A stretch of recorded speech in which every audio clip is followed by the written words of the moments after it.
Fala pessoal, meu nome é Fernando Teles, eu sou economista de formação pela Universidade de Brasília, tenho também a certificação CEA de especialista em investimentos junto à CVM e fiz esse canal no YouTube para trazer um pouco das minhas visões dos mundos dos investimentos e negócios aqui para vocês.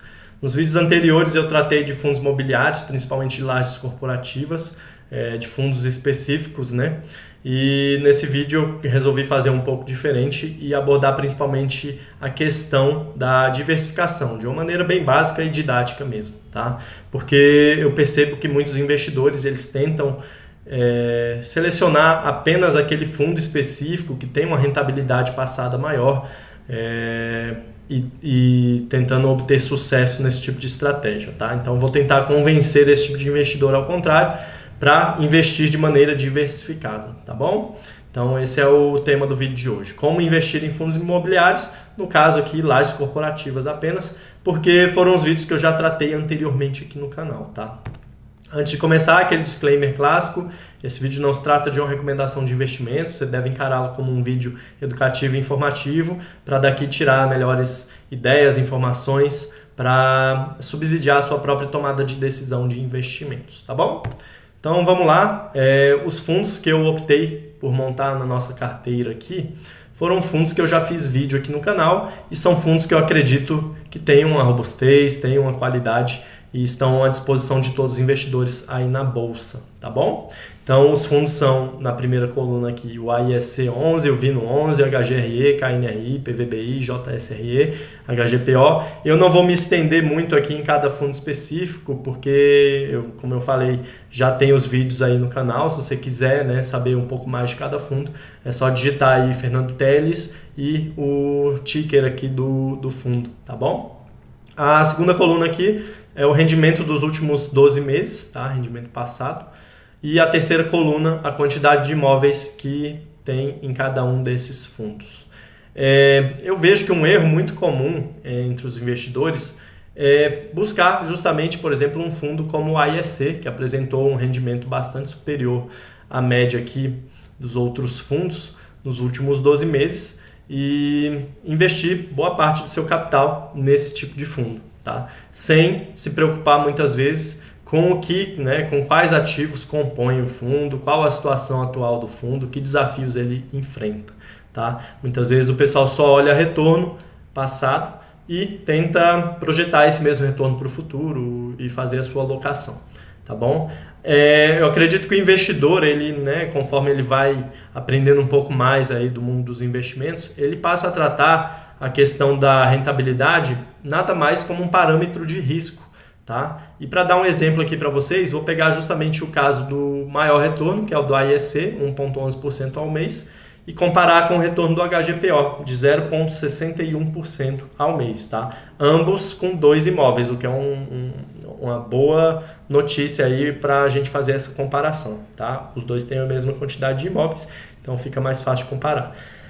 Acontece, pessoal, que o AISC ele possui 2 imóveis, né? Ele conta com o Torre D do Rocha Verá, que é um complexo já bastante estabelecido, de altíssima qualidade ali na zona sul de São Paulo, próximo à Chácara Santo Antônio, em frente ao Morumbi Shopping, tá? Uma zona regada de transporte público, regada de opções de lazer, de serviços, mas que tem apresentado uma alta vacância desde a pandemia, tá? E o segundo imóvel do fundo é o Standard Building, que também está localizado, né? O Standard Building ele tem um padrão arquitetônico de altíssima qualidade, é um prédio tombado, é um prédio histórico lá no Rio de Janeiro, mas ele se encontra na região do centro, que também é uma região que tem passado por bastante dificuldade nos últimos anos, tá? Tem apresentado uma vacância alta e que agora há pouco, né, nos últimos meses, começou a dar sinais de recuperação, tá? Então são 2 zonas bastante desafiadoras. Enquanto isso, o HGPO ele conta com 2 imóveis, mas os 2 estão localizados na região da Faria Lima, tanto na rua Mauri quanto na rua Jerônimo da Veiga, que são 2 ruas queridinhas ali do pessoal da Faria Lima, tá? Então são 2 edifícios muito bem localizados, com bom padrão construtivo, que apresentou uma valorização muito forte nos últimos anos, se beneficiou fortemente do movimento Flight to Quality, né? Muitas empresas resolveram sair das suas regiões mais distantes e focar na região da Faria Lima. Então a região da Faria Lima ela praticamente não teve vacância mesmo nos piores momentos da pandemia.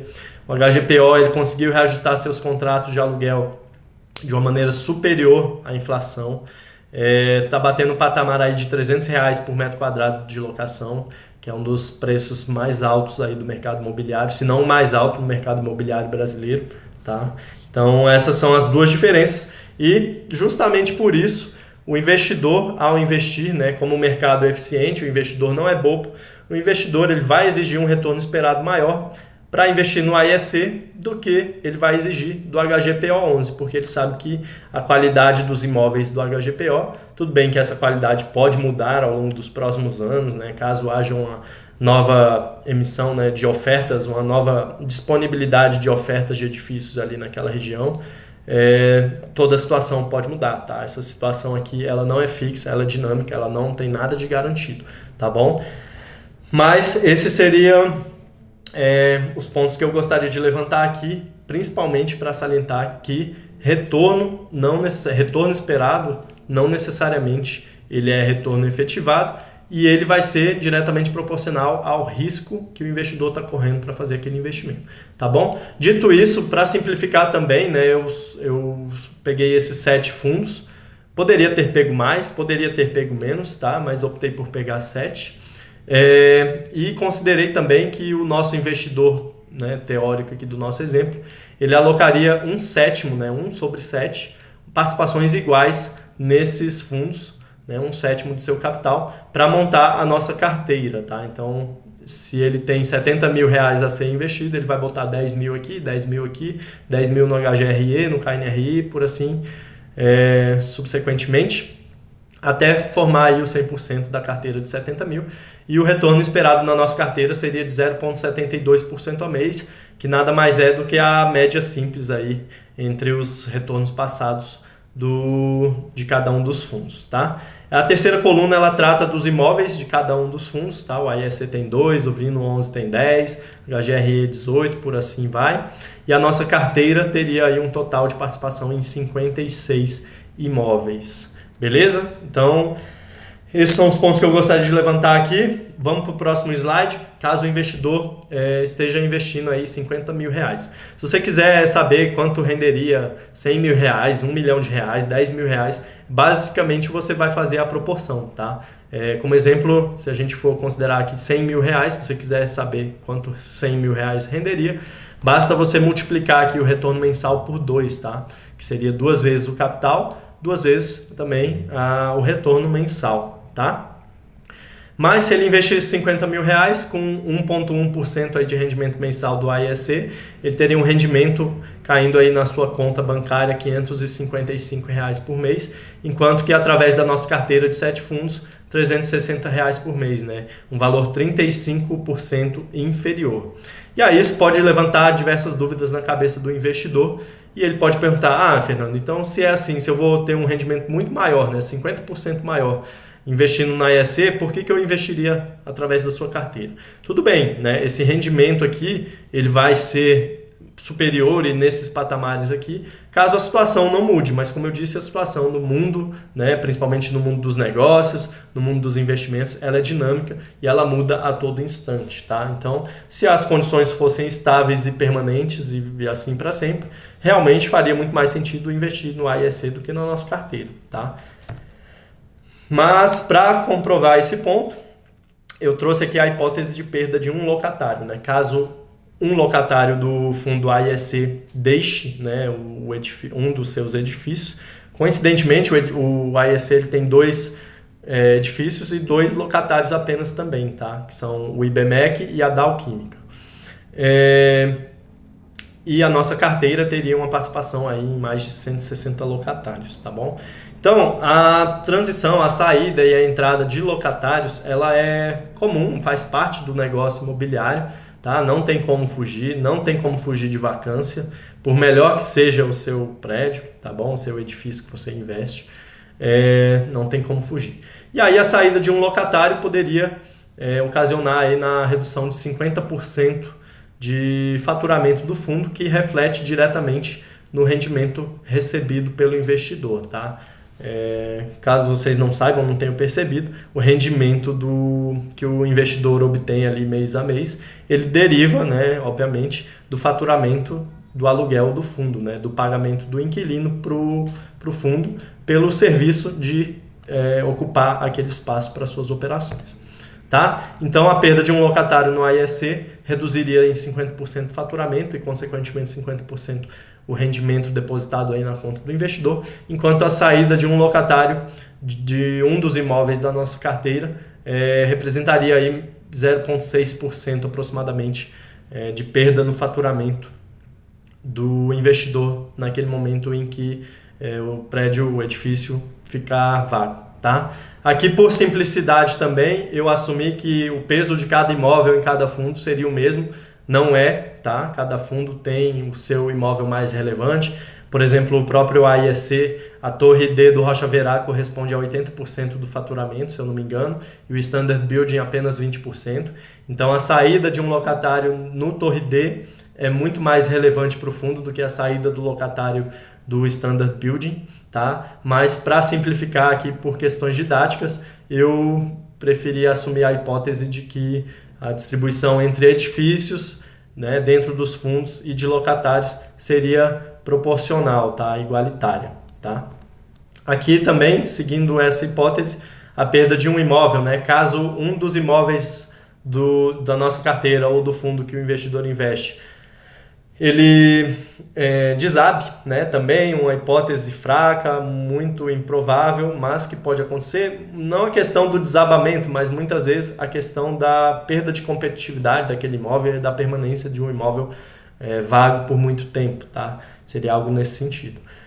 No caso de perda de um imóvel, o investidor aí exclusivo do AIEC, ele teria 50% na perda do seu patrimônio, enquanto que a perda de um imóvel do investidor que investe através de carteira em 56 imóveis, ele teria menos de 2% de perda de seu patrimônio, tá? Se a gente considerar um cap rate aí de 7, 8% médio, que é o rendimento que está dando aí hoje, quando eu gravo esse vídeo, né, na média de mercado, 20 de setembro de 2023 hoje, um cap rate de 6, 7, 8%, o investidor demoraria aí 1/3 de ano para recuperar esse imóvel que ele perdeu aqui, né, essa participação de um imóvel no fundo, tá bom? Que seria aproximadamente os 2%. Então, vamos lá. Conclusão, antes de fazer a conclusão aqui, eu acredito que uma imagem vale mais do que 1000 palavras, né? Então, para tentar convencer vocês de que não faz o menor sentido buscar um fundo único para investir, né, ao invés de investir em uma carteira, a gente tem aqui, por exemplo, a participação do AIEC em São Paulo, tá? Em São Paulo, o fundo conta apenas com o Torre D Rocha Verá, que é esse pontinho azul piscina aqui na zona sul de São Paulo. E indo lá para o Rio de Janeiro, deixa o computador carregar aqui. Meu computador é bem fraquinho, gente. Indo lá para o Rio de Janeiro, tem o Standard Building aqui no centro, tá? No final da orla, início do centro. Tá? Então, gravou aí a imagem na cabeça, um imóvel apenas em São Paulo, na Zona Sul, um imóvel aqui no centro do Rio de Janeiro, comparado com o investimento nessa carteira que a gente montou aqui de 7 fundos, que tem essa configuração, tá? Uma configuração muito mais robusta, o investidor fica exposto a muito mais regiões, basicamente todas as principais regiões de lajes corporativas aí do mercado de São Paulo, tá? Saindo desde a Zona Sul aqui, Santo Amaro, Chácara Santo Antônio, subindo a Chucre Zaidan, Berrini, chegando nos bairros mais nobres, Vila Olímpia, Itaim, Jardins, a própria Faria Lima aqui no meio. É curioso ver que não tem na Faria Lima em si, né? Não há imóvel naquela Faria Lima ali perto do Iguatemi, não há imóveis, tá? Eles ficam aqui mais para cima em Pinheiros ou mais ali perto da JK, tá? Que também é Faria Lima, obviamente, mas enfim, apenas uma curiosidade. E também o investidor tem uma exposição aqui na região da Paulista, dos Jardins, que também é uma região muito boa. Além de posições aqui em Alphaville, Barueri, que é uma região que está sofrendo bastante nos últimos anos, com a questão do home office, da pandemia, tá? E lá no Rio de Janeiro, tá bom? Indo para o Rio de Janeiro, a gente tem uma situação similar aí de robustez de participação. Ó, de longe já dá para ver que tem muito mais imóveis aqui no Rio de Janeiro, tá? além do Standard Building, que é esse aqui em cima. Como o AEC faz parte da nossa carteira, ele está aqui. Temos aqui também um imóvel na Zona Sul, no Leblon, que é muito difícil de encontrar oferta aqui na Zona Sul, principalmente em imóveis disponíveis em fundos imobiliários para o investidor. Esse imóvel específico é um do Vino 11, locado aí para 20 Partners. Tem também aqui a região do Humaitá, que é uma região nobre, perto da Lagoa, Rodrigo de Freitas. Região Botafogo também, região nobre. E aqui a Orla, né, até subindo ali o centro, tá? E chegando aqui na região do Porto, outro imóvel, na Cidade Nova também, que é uma região um pouco menos dinâmica, tá bom? A dinâmica aqui no Rio de Janeiro é a seguinte, tá? Quanto mais aqui na Zona Sul, melhor é considerado o imóvel, tá? Obviamente, considerando padrões construtivos iguais, tá? Mantendo tudo constante. Quanto mais aqui na Zona Sul, Leblon, Ipanema, Copacabana, melhor, né? O Humaitá, melhor é para o fundo. E aí, conforme vai subindo ali para o centro, passando aqui Botafogo, Flamengo, a Glória, maior é o nível de vacância, menor é a atratividade e o valor dos aluguéis dos edifícios. Tá bom? Então é isso. A carteira é muito mais robusta, como a gente pôde ver aqui. Então vamos lá concluir.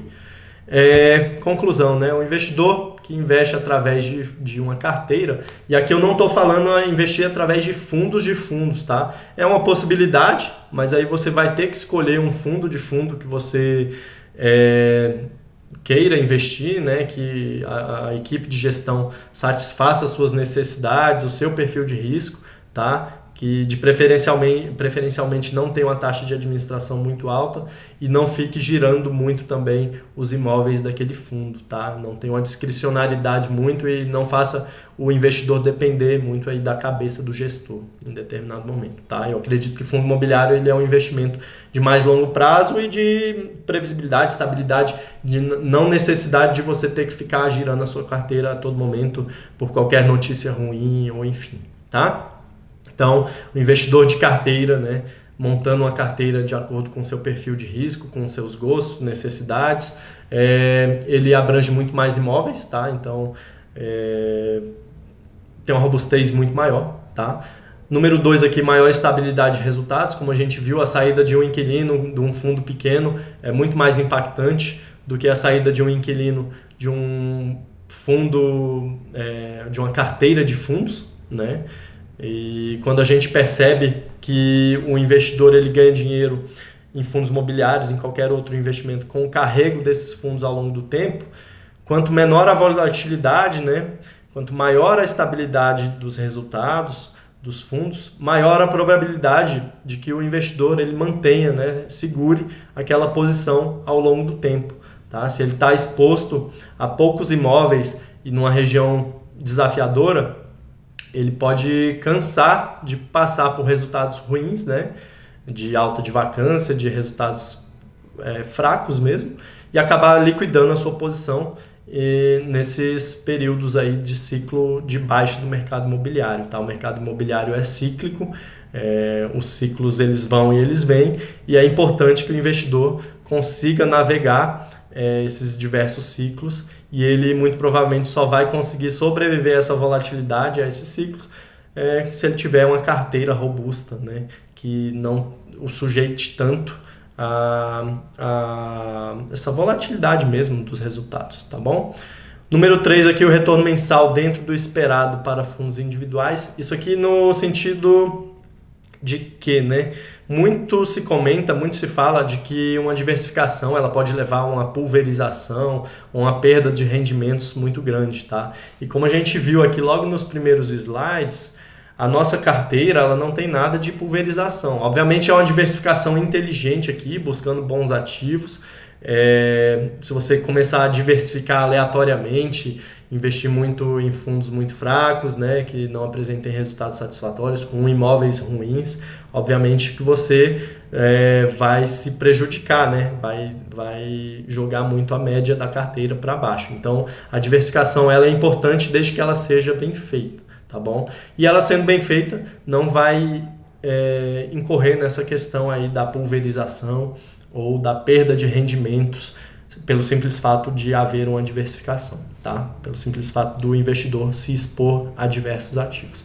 Então aqui, como a gente pode ver, a nossa carteira tem um retorno esperado acima de 6 dos fundos que a gente colocou em carteira, tá? 0,72% ao mês, comparado aí com o terceiro lugar, que seria do Vino, 0,70%.